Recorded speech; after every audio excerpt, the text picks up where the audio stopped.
Iran Israel প্রসঙ্গ ১১তম দিনে গড়ালো Iran Israel সংঘাত। পরমাণু স্থাপনায় যুক্তরাষ্ট্রের হামলার পর সোমবার সকাল থেকে আবারও তেল আবিবে হামলা শুরু হয়েছে। এদিকে ইরানের মসনদ নিয়ে ভোল পাল্টালেন ট্রাম্প। প্রতিরক্ষা মন্ত্রীর বক্তব্যকে মিথ্যা প্রমাণ করে ইরানে ক্ষমতা পরিবর্তন চেষ্টার ইঙ্গিত দিলেন মার্কিন প্রেসিডেন্ট।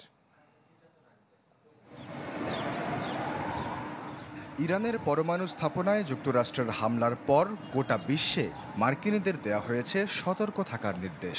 ইসরায়েলও নেওয়া হয়েছে বাড়তি নিরাপত্তা ব্যবস্থা।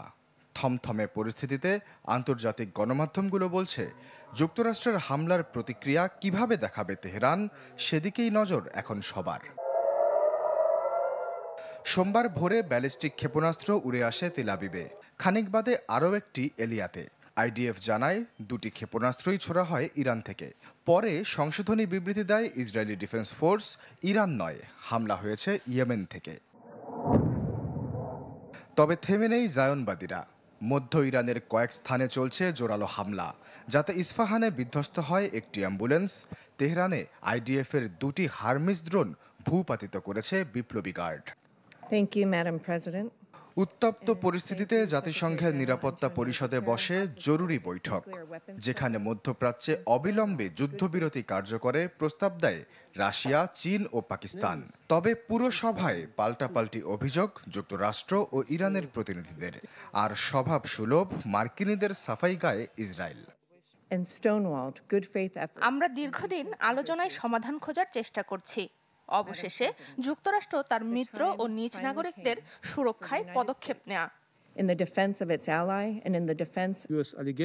ইরানের বিরুদ্ধে কোনো অভিযোগের প্রমাণ নেই। এই হামলা রাজনৈতিক উদ্দেশ্য প্রণোদিত। আমাদের প্রতিক্রিয়াও সমুচিত হবে। মার্কিন প্রতিরক্ষা মন্ত্রী জানিয়েছেন, ইরানের মসনদ নিয়ে মাথা ব্যথা নেই যুক্তরাষ্ট্রের। তবে একদিনের মাথায় ইউটার্ন নিলেন প্রেসিডেন্ট ট্রাম্প। নিজের প্রতিরক্ষা মন্ত্রীর বক্তব্যকে ভুল প্রমাণ করে সামাজিক যোগাযোগ মাধ্যমে লিখলেন, ইরানকে মহান করতে দেশটির শাসক বদলানোর সময় এসেছে। তবে এতে ক্ষুব্ধ খোদ মার্কিনীরাই। নিউ ইয়র্ক সহ বড় বড় বেশ কিছু শহরে চলছে ট্রাম্পের বিরুদ্ধে বিক্ষোভ। প্রত্যেকেরই দাবি, অন্যের দেশের অযাচিত সমস্যা কাঁধে নিয়ে মার্কিনীদের যুদ্ধের মুখে ফেলছেন প্রেসিডেন্ট ট্রাম্প। ইরানের শাসক কে হবে সেটা ইরানিরাই বুঝবে।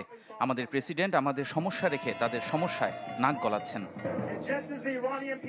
এদিকে রাশিয়ার প্রেসিডেন্ট ভ্লাদিমির পুতিনের সাথে বৈঠক করতে মস্কোতে পৌঁছেছেন ইরানের পররাষ্ট্রমন্ত্রী।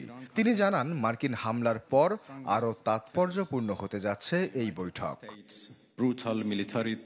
আশ্বাস চৌধুরী, চ্যানেল 24।